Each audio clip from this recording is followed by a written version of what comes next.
Temos mais uma questão aqui de SQL, da FGV. Qual é o ponto importante dessa questão?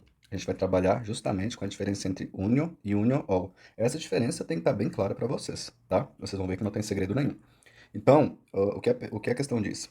Considere um banco de dados com três tabelas, T1, T2 e T3. Dado que as três tabelas contêm 50, 100 e 200 linhas, respectivamente, assinale o mínimo possível de linhas que poderiam ser reproduzidas pelo comando exibido abaixo. Primeiro ponto a observar é que o comando ele só trabalha com uma única tabela, que é T1. Então, a gente poderia desconsiderar tudo isso aqui, certo? Mas, a título de exemplo, eu vou dar uma breve revisada aqui e a gente retoma a questão. Então, vamos lá. Qual a diferença de union e union all? A diferença é que union ele não aceita repetição. Vou colocar aqui. Não aceita. Não aceita repetição. Union all aceita. Uma forma simples de lembrar é só vocês se prenderem a essa partícula all. All em inglês é tudo, então ele aceita tudo, certo? Ele não faz nenhum filtro.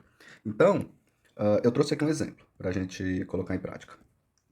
Tem aqui duas tabelas, T1, né, com a coluna A, e T2 também com a coluna A. Qual é o ponto a observar no uso do operador union? O union, ele junta o resultado de duas relações diferentes. Mas para que ele faça isso, ele tem que seguir algumas premissas. As colunas têm que ser do mesmo tipo. Então perceba que aqui, né, como diz a questão, é tudo int, ou seja, é um número inteiro, 20, 30, 40, T2 é 30, 60.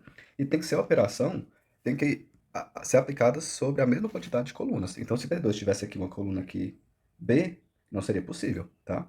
Então pronto, dada essa premissa, vamos fazer esse exemplo aqui. Select asterisco from T1, union, select asterisco from T2. Qual seria o nosso resultado aqui nessa consulta? Nós teríamos, ele vai selecionar tudo de T1, então retornaria 20, 30 e 40. E união com tudo de T2. O que tem o T2? O T2 tem 30 e 60. Porém, union, ele não aceita números repetidos. Então, ele iria excluir o número 30, porque o número 30 já tem aqui em cima, certo? Então, o resultado seria 20, 30, 40, 60, ok? E agora, se fosse aqui union all, se fosse union all, qual seria o resultado? Então, agora sim, a gente teria o resultado 20, 30, 40 da tabela T1 e teríamos também aqui 30 e 60 da tabela T2. Ele não vai eliminar os números repetidos, certo? Então, é essa a questão. Agora, vamos aqui então voltar ao que diz aqui a questão. Vocês vão ver que ela tem uma pegadinha, um ponto de bastante atenção. Porque o que ela diz aqui pra gente? Ela fala, dado que três tabelas contêm 50, 100 e 200 linhas, ou seja, respectivamente, né? Então quer dizer que T1, eu vou apagar aqui só para poder facilitar para a gente. Então T1, ele vai ter 50 linhas, é o que ele diz aqui. Então isso aqui vai seguir até completar 50 registros, certo? 50 registros. Respectivamente, assinale o mínimo possível de linhas. Se é o mínimo, qual que é o ponto que tem que ter atenção? Aqui, a gente poderia ter 50 linhas, certo? Com o mesmo valor. Aqui poderia ser 50 vezes.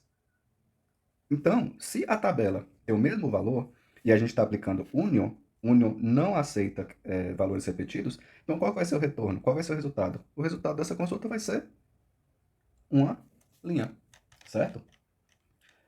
Um registro. Agora, se ele tivesse valores diferentes, vamos supor que tivesse 2, 3, 4, se fosse valores todos diferentes, aí sim o mínimo de linhas seria 50, porque não tem nenhum repetido. Então, esse é o ponto de atenção. Perceba que se ele falasse sobre a tabela T2, seria diferente, porque ele tem aqui o nick. O nick está falando para a gente que ele não aceita valor repetido. Então, obrigatoriamente, teríamos que ter aqui todos os registros diferentes. Então, obrigatoriamente no Union, teria a mesma quantidade de registros. Mas em T1, que é o que a questão nos pede, não tem o nick, certo? A gente não tem o nick. Então, poderia estar aqui o mesmo valor. Então, o mínimo possível é um registro, que é o gabarito da nossa questão.